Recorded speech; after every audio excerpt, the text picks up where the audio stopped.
What's up, manga fans? It is finally here. I have finally read enough manga to get an idea of what I like, what I don't like, what my views on the medium are, my opinions, my hot takes. I'm not necessarily an expert. My experience with manga is not extensive, right? I imagine a lot of the best stuff ever has never left Japan, but be that as it may, I have read a good chunk of series. I do have a pretty good understanding of what's out now, what I enjoy, what I'm actively reading, and I've been reading enough stuff now where I can firmly come out and produce a top 10 worst manga list, right? It is time we talk the top 10 worst manga series, in my opinion.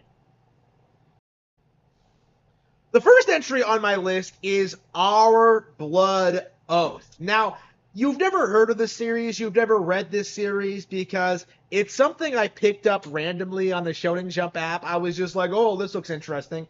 I read like 3 or 4 chapters of it, and I thought it was the worst thing I've ever read. It was so unbelievably terrible that I was not surprised at all when I heard that I got straight up canned 17 chapters in, right? I don't know exactly, what the production history of this was. I don't know if like this getting cut so early was is typical for Shonen Jump. I don't know if it got published in the magazine. I don't know how it fared against its competitors. I don't know anything about this other than some generic thing. Like it's about vampires or something, and when like one of them is younger and like they meet some guy and they go to a house and there are monsters there.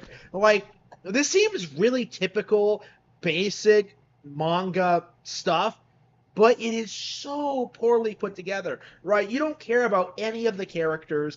Uh, the story makes no sense. The setup is convoluted, right? Like it is just unbearable to read and look at, right? Like to the point where like I can't even really remember anything about it other than some individual panels, right?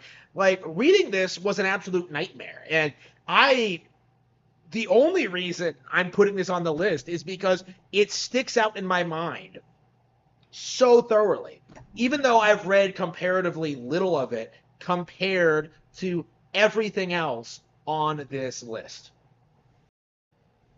Neon Genesis Evangelion is absolutely one of the travesties of the anime medium, right? People always talk about like when anime fell off, when it became bad, at what point did anime stop being new, interesting, and innovative? And my belief is that it started with Evangelion, right?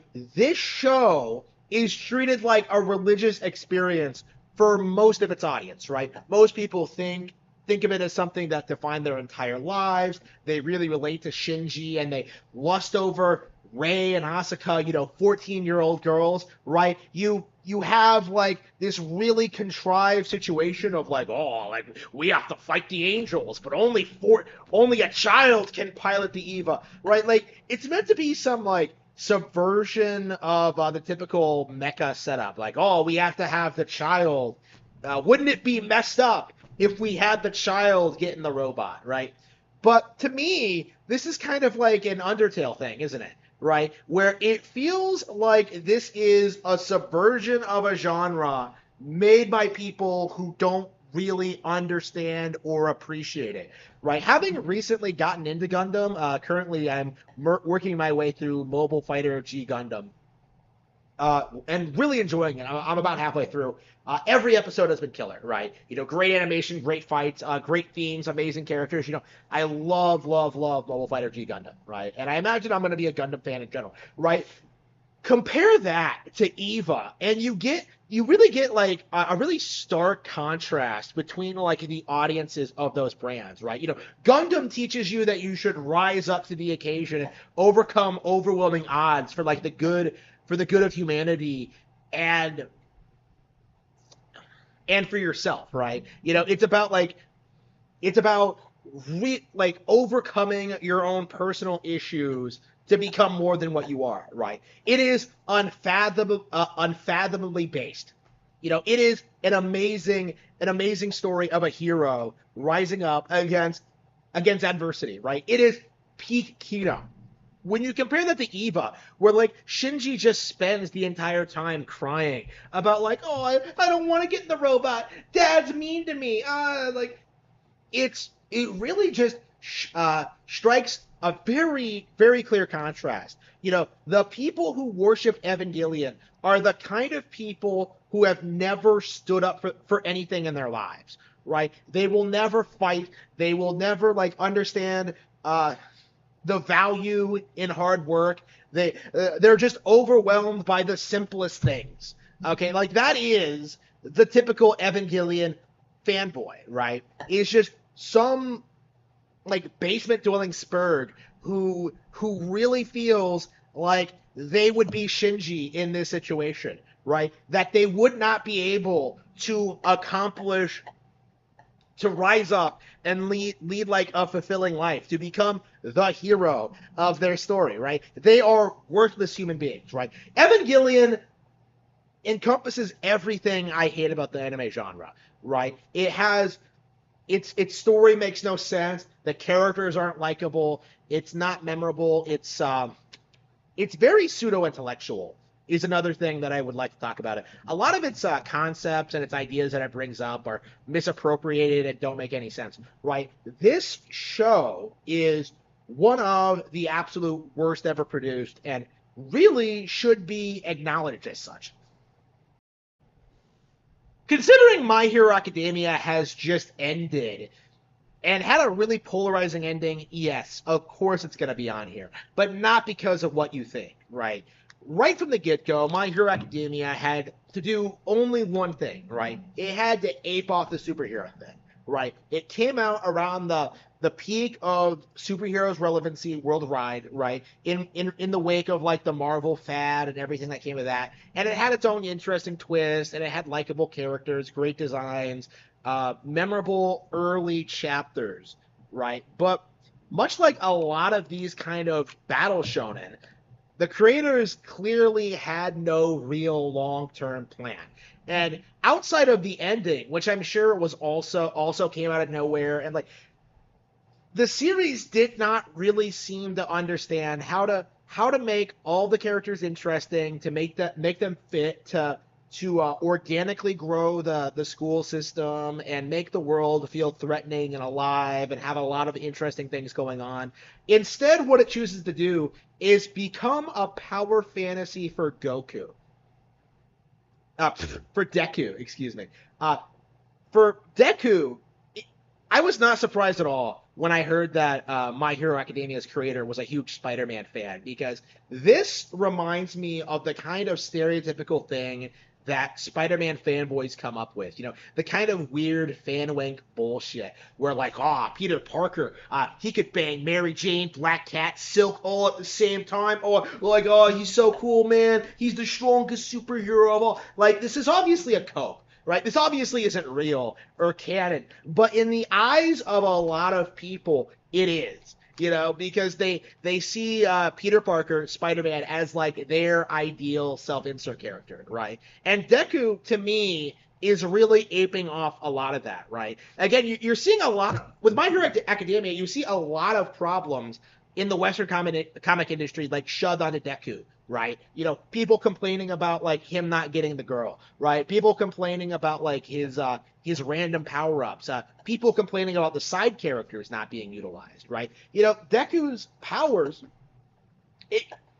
it's very Naruto-esque, isn't it? How Deku starts out with nothing, and then through some contrived situation ends up with like the most OP power imaginable. And whereas like Naruto continues to grow and evolve in like a somewhat believable way, Deku, within like less than 3 seasons, is already better than like most pro heroes, right? They established this, right? There is no sense of progression. Like the kids at UA are already getting involved in like these crazy like scuffles, and it just feels completely at odds with like the setting that was initially established, right?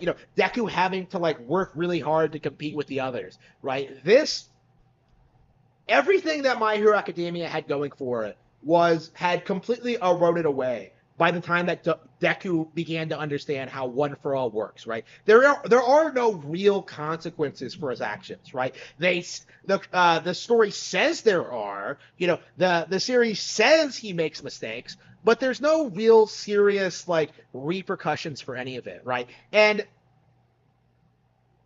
in the end, it leads to this really boring story of where like the typical shonen formula of like new characters are introduced, they have their little segments, and then they're just forgotten about completely. Right? Again, it is the stereotypical example of everything wrong with modern day battle shonen. It's so weird for me to bring up Baki on this list because when you really think about it, I kind of love Baki because of how bad it is, right? I love how the plot doesn't make any sense. I love how goofy it is. I love how Yujiro is basically a Chuck Norris joke. There are like so many things to like about Baki, like how unapologetically ridiculous it is. Everything like how exaggerated the fights can be. Like it can be fun with how bad it is, right? But it is a terrible series, right? Let's not mince words here. Let's not like downplay the situation. Objectively speaking, Baki is awful. It really has no redeeming qualities at all, right? The characters aren't interesting, the fights aren't good, right? There's the huge spreads of the pages takes up way too much space, like and essentially the overarching plot of like, oh, I had to get stronger to beat my dad. It just takes endless detours and segues to the point where like you just completely lose interest. It's like it's just never gonna happen, right? It's been going on so long at this point. Like, why exactly would you stay invested in this series? And it does this really frustrating thing where it tries to present its logic, in-universe logic, as being perfectly sound, like scientific, like reasoning, right? Like, and it is the most. I really, really hate it when creators do this, right? Like everything in this series is ridiculous, it's absurd, and yet we're supposed to believe like, no, this is totally possible. Anybody could do it if you work hard enough. And then there's like this really weird tendency of this series where like, oh man, here's the best pro fighter in the world. Better have our main characters beat him up because to demonstrate just how much better they are than like the best boxer in history or some random dude like again, like the series operates on this weird kind of logic where like real athletes are out doing things and interacting with people and having real careers, and yet somehow there are like the shadow fighters that are way better than like any of these guys, even though that like if the shadow fighters existed, like they would be considered the best in the world, right? There's this weird thing at the beginning of like the Netflix anime, right, where those five guys break out of prison like, oh, we've never lost a fight ever, like, oh, no one can beat us, oh, like, why don't you just fight Yujiro? Like, if you really want to lose a fight that badly, find Yujiro Hanma and he'll kick your ass, right? Again, the entire concept of that prison break, like, oh, we want to have good fights. Like, I want to know defeat. Like, the entire concept is defeated when you realize Yujiro is right there. And he goes around beating people like that up for fun, right? Like, so why exactly would you ever take anything like that seriously, right? There are good panels, there are good ideas. Sometimes you laugh at how like audacious it is, but at the end of the day, the series is objectively terrible. I'm gonna get a lot of flack for this one. Call of the Night is basically a worse version of Cruel and Beautiful, a novel that I wrote. Right? It's not often that I can say that like there's some like weird overlap between my work and like some manga I read, but people even thought that like it was directly inspired by it. But no, Cruel and Beautiful did come first. I can prove this. This is I have receipts for that. So Middle of the Night is a series about a boy who meets a vampire girl, and they start this relationship, right? Like she starts feeding on him, and they start hanging out together, and it's kind of a romance manga, right? Where this guy just goes out in the middle of the night somehow, even though he has to go to school. Like nobody seems to care that he just doesn't go, and he just hangs out with his vampire GF. And you think it's gonna go somewhere. You think there's gonna be like some like interesting developments, or there's gonna be more like to the story, or like the characters are gonna develop and show hidden depths, or that there's going to be like some realization, right? And there is potential there. Like I said, it's very similar setup wise to Cruel and Beautiful, but like the actual execution is awful, right? It's kind of like it is kind of like My Hero Academia in that way, where it introduces a bunch of characters that aren't interesting, that aren't fun, that have all these weird dynamics with the protagonists that don't really go anywhere, that just make the entire verse feel the entire story just feel contrived and ridiculous, right? It's really obnoxious how uninteresting the characters actually are, right? Like the story, the supposed romance takes a backseat to this weird thing about like my friend is getting kidnapped by another vampire, and even though I'm with this other vampire, I've got to go get him back. And volume of volume after this shit. Like it's like Kingdom Hearts, right? Where they ignore the really like what the story should be about and focused on like some weird tangential like something that shouldn't even be a side story, right? I don't care about the friend, right? And with that being said, there are some like interesting panels in this series. I think specifically there's this really shocking one, like really late on that I really liked with like one of the vampires like killing a bunch of people she was in love with, like which I was really really into. But like for the most part, like all of the characters are extremely uninteresting and don't really develop at all, right? All of the character arcs resolve in the most unsatisfying ways possible. A lot of them don't really do anything to the point where I don't even know why they're present. And like it's just like weird fanboy self-insert nonsense, right? The kind of thing that Cruel and Beautiful was making fun of, right? I hadn't even read this when I hadn't even read this when I wrote Cruel and Beautiful, but this was the kind of story I had in mind. The kind of story I wanted to divert from. And it's weird to see such a stereotypical example of it like so soon after publishing Cruel and Beautiful. Definitely, probably the most hot take opinion on this list. Chainsaw Man Part 2. Now, I would argue Chainsaw Man Part 1 had already fallen off by like the second half of it. Everything after like the Unknown Devil was just the Hell Devil or whatever it was. Like it just completely just collapsed among itself, right? It wasn't interesting. The resolution to the Makima arc kind of wasn't satisfying. A lot of the revelations felt kind of contrived. It was just not.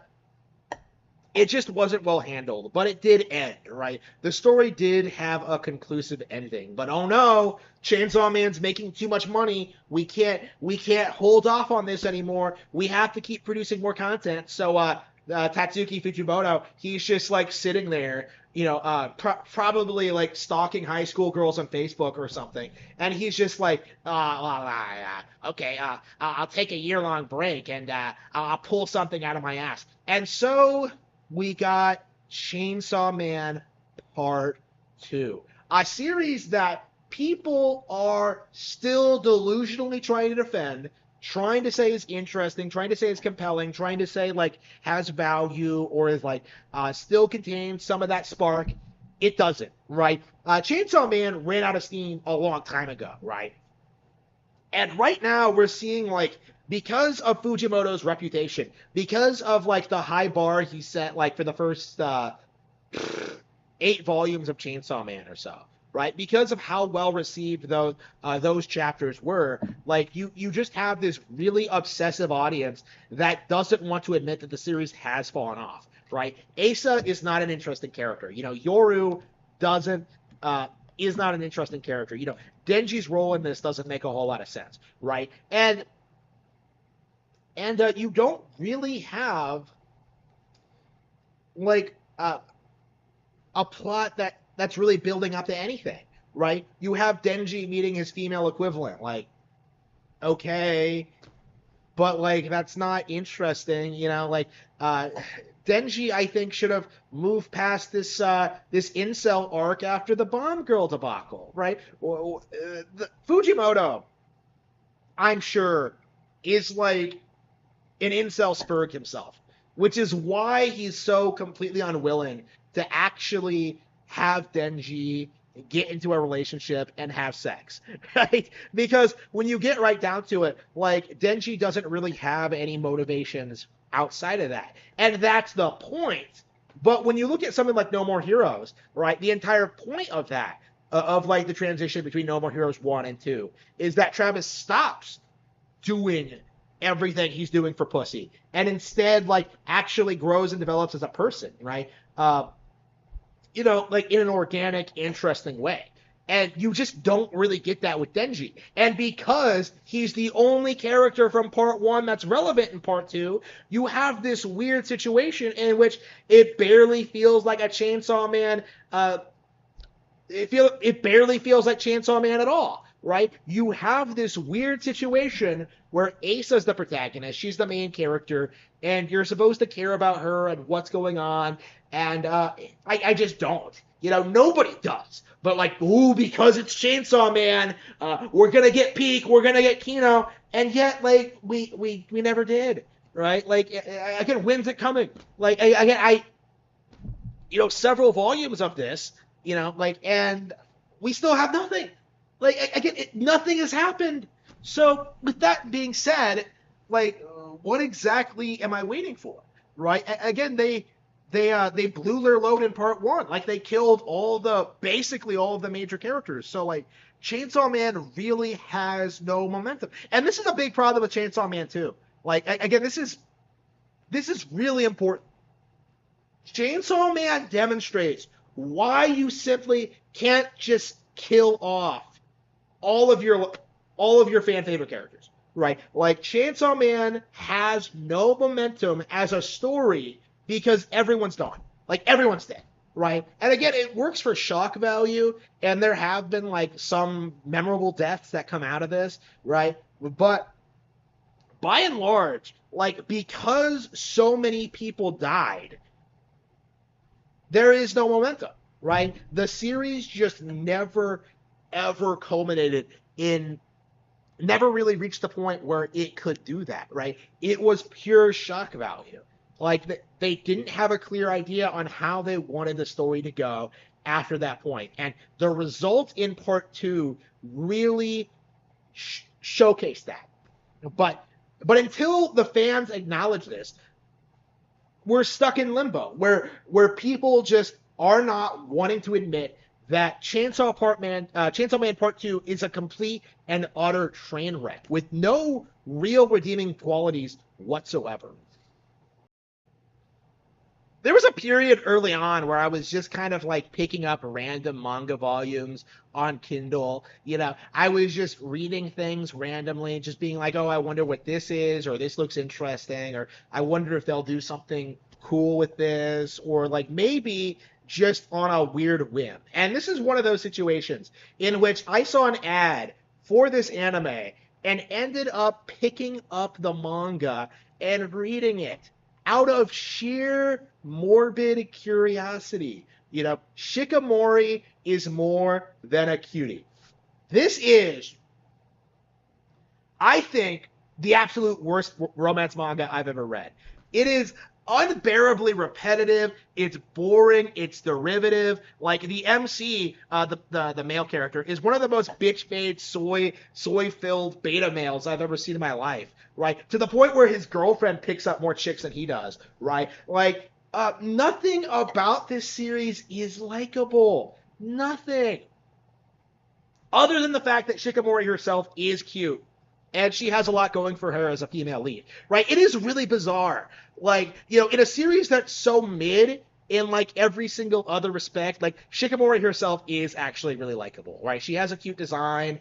She's nice to people. She's genuinely loyal to the MC, right? She is. I keep calling her a female Chad whenever I bring her up in live streams or something, and that really is true, right? Where she's just really good at sports and good at everything she does, and is just really nice to other people and a great person to be around, right? Like, again, they really nailed like the female love interest thing, but they did the entire core concept of this series is that like the man is like the more wifely role, while like Shikimori is like secretly some like Giga Chad alpha female, right? And so like what ends up happening is that like you read this and you're just kind of slowly realizing that like no chick would ever go for this guy, ever. He sucks. Like, oh, but he can cook. Yeah, but other than that, like, what does he do?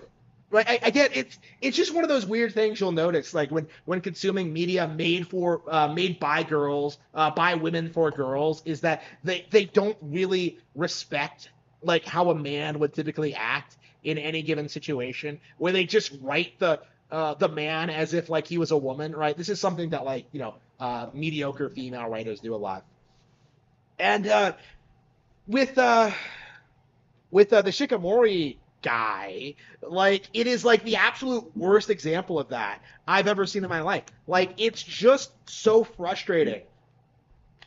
Like seeing this guy in this manga series. And like none of the other characters are interesting. There's no real plot. It's like just kind of just like, oh, like we're so in love with each other. It's gimmicky, it's contrived, it's ridiculous. And it's kind of gross. Like there's this really weird sequence where like Shikimori is such a Giga Chad that like she somehow gets the MC's mom to have a crush on her. It's like it's bizarre. Like it's the craziest, most cringe-inducing thing I've ever seen in my life, and yet like it legit happens. Just like it's like appalling. Like really, real time. Like I don't think I've never read anything that's this frustrating. That's this just out of touch with reality, right? Like I hated what I read of this series. It's crazy to think Beastars is only at number 3, right? Like considering how much I talked about Beastars, how much I hate this series, how much I despise it, how much contempt I have for it. Like in my mind, this is by and large like the most woke anime series ever produced, the most woke manga series ever produced, right? It was created by like some 27-year-old like thought some nepotistic hire the daughter of the guy who wrote Baki actually, Paru Itagaki. Right. It was produced by a nepotistic hire of the industry, and boy does it show. Right. She can't plot. She can't develop romance. She can't do anything. Right? Like again, like the story just goes in all kinds of weird haphazard angles where like first this guy gets killed and then like they get the protagonist gets in this romance and then like they spend then the love interest gets kidnapped by a gang and then they go get her back and then like they realize that like, oh, we completely forgot about the murder mystery 6 volumes in. And so, like, what ends up happening is that you get this really contrived resolution to this arc that really should have been the focus of the series to begin with, right? And what ends up happening is it leads into one of the most contrived sequences I've ever seen in any manga series ever. Like, eat my leg, Legosi. Unbelievable. Legit, like, top 10 worst, like, things I've ever seen in my life. And again, like, the entire series is like this. It's filled with all this warped logic and just weird moments that don't make any sense, that only appeal to the author and her crazy furry fetish, right? Like, you know, it's crazy how the rabbit is like one of the most unlikable characters I've ever seen in a manga, right? She goes around like pretending to be a nice person and like, oh, what does she do? Like, she has no role in the plot, right? Lugosi is in love with her because the author wants him to be in love with her, even though he has way better dynamics with other characters. Most notably the other female wolf, Juno, like so much so that the author had to go out of her way to nix the idea. Like Lugosi had to like specifically say, "No, I'll never be with Juno. Like I just don't like her like that." Okay, like I said, a mediocre female writer trying to write male ones, right? She hated how her fans viewed Lugosi being with other female characters instead of her self-insert. And she got uppity about it, right? She did not like that at all. And so that's led to this and so, like, this is the core problem with Beastars, right? Is that it's just when you take away like the core gimmick of like, oh, animal people, but they eat each other. Like the series has no no weight to it at all. It's the same thing over and over again. Like, oh man, carnivores eat herbivores. I guess that means we can't get along, but we have to for some reason. Again, this goes into why I think this is the most woke series ever produced, because the series seems convinced that absolutely 100% like herbivores and carnivores have to coexist, right? There can't be any segregation between them. They can't like live in their own on their own territory. Like society developed exactly the same in their world as it did in ours, even though it makes no sense.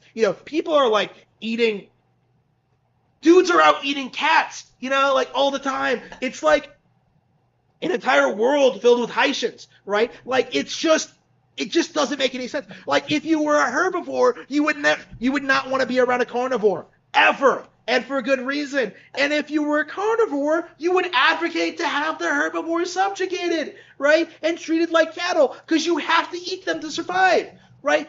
This world makes no sense. Like early on, you read this and you think that like, oh, like it'll all make sense eventually. The author seems to have put a lot of effort into fleshing out how the world works and how these animals get along with each other, and like there are lots of really good individual panels that really showcase like the dynamics between characters. Actually, that is one thing I will give Itagaki credit for, is that she does seem to be the single best individual panelist I've ever seen in my life. Like I always think back to that moment that like Louis pulls Lugosi's tail, right, to like establish dominance over it. Like that is such a good panel. It's unbelievable. But like she excels at that kind of thing.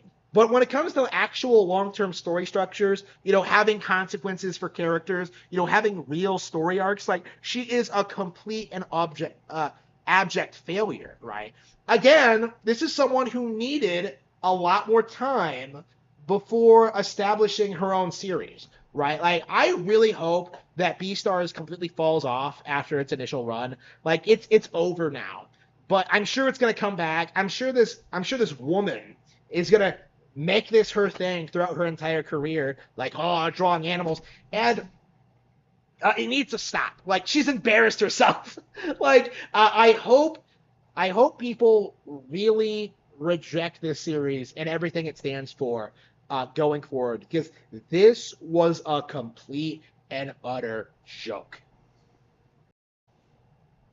I've only ever watched a handful of part one of JoJo's. I've read volume one, and yes, it is absolutely the worst thing I've ever read in my life. Right? Dio sucks. The art sucks. The setup sucks. The story sucks. There's absolutely nothing about JoJo's that's memorable or interesting. But wait! It gets better in part two. It gets better in part three. Like, I don't care, right? JoJo's completely fails at getting me invested in any way, shape, or form, right? I have seen clips from further onward when it supposedly gets good, and my opinion still stands, right?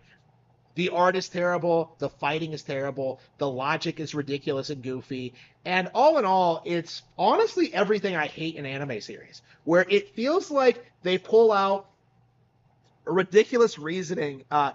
They pull out ridiculous, contrived reasons for why fights are going their way, right? Like the characters aren't interesting. They're not funny. They don't have memorable designs or backstory or someone you can really root for. Really, like the characters are just loud and annoying. Like they are essentially anime stereotypes. Like again, why would I ever invest any significant time into watching something so unbelievably gay?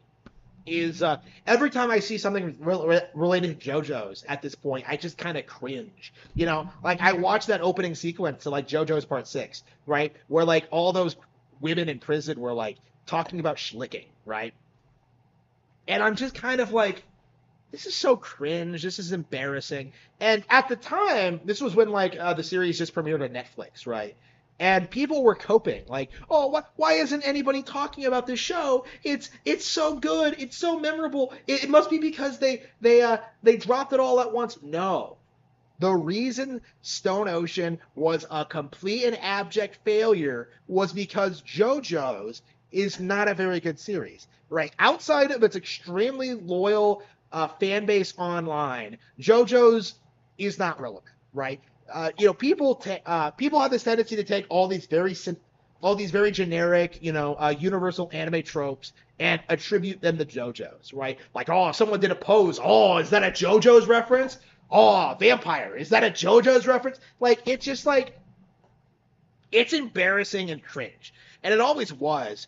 But there's this very, very strong unwillingness to acknowledge that like JoJo's is not what it's cracked up to be. Right. And I think in this day and age, like the series has fallen off in relevancy, right? There are no more anime arcs to adapt, and people have worshipped like part 3 to the point where like everything after that is just going to kind of come off as kind of a disappointment. So with that in mind, I'll be very glad to see the series like finally fall into obscurity. But there is no denying that JoJo's is absolutely the second worst manga series of all time. But what possibly could be number one? The real reason I made this top 10 list, and to emphasize all the series I've read and all the experiences I had, it was all leading up to this moment, right? It was all like showcasing you, showing you all that yes, I have read a lot of series. I do have a lot of variety in my diet, right? I'm not a complete pleb when it comes to this kind of thing. I do have very thorough knowledge of the industry and what's available and what people are reading and what they're talking about and what they care for. And I am not mincing words here. I am being completely 100% serious when I say this. Hunter x Hunter is the worst manga series I've ever read in my life. How in the world can you look at something like this and think this is some like spectacular adventure story, right? How exactly can you look at something like the Hunter exam and think it's some masterful piece of storytelling? How can you look at Killua, one of the most embarrassing manga characters in all of history, and seriously try to tell me that he's some compelling, engaging character, right? How exactly are you going to sit there and tell me that Nen is an amazing power system when Killua is establishes very on that you don't really need it, right? Again, why are you coping and seething about me telling you that Hunter x Hunter completely fails in everything it sets out to do, right? It's not a fun adventure story. It doesn't have good art. It doesn't have good storylines. The resolutions to fights are contrived, right? Tagashi does that thing he's always done, just pull things out of his ass in the most embarrassing ways possible, right? Hunter x Hunter is just a complete train wreck of a series. that coasts entirely on its reputation online, right? Where JoJo's is bad about this, but I've come to realize that Hunter x Hunter is worse because its fans seem to genuinely think that Hunter x Hunter is on par with the absolute best manga ever produced, right? That it's like some major innovator, that it's some big phenomenon, that Naruto plagiarized from it or something, and that like Tagashi is like the greatest manga mastermind ever, right? The sheer amount of people who came out after Akira Toriyama died and tried to say Tagashi was better is just very telling, I think, as to how these people view the franchise and how they just talk down to anybody like me who comes out and addresses the fact that, none of this is interesting. I don't care about Hisoka. I don't care about Killua. I don't care about, like, any of the characters, right? Like, why is this series held in such high regard? And it really is just out of a sense of contrarianism, right? Because there's nothing really spectacular about Hunter x Hunter. There's nothing good about it. But for certain people, it's very appealing for superficial reasons, right? Specifically the fact that it has younger, cuter designed, like drawn, like young male leads, right? Again, Hunter x Hunter is like, I think the vast majority of the people who like worship Hunter x Hunter online are women, right? Like, I do think that's like the issue here is that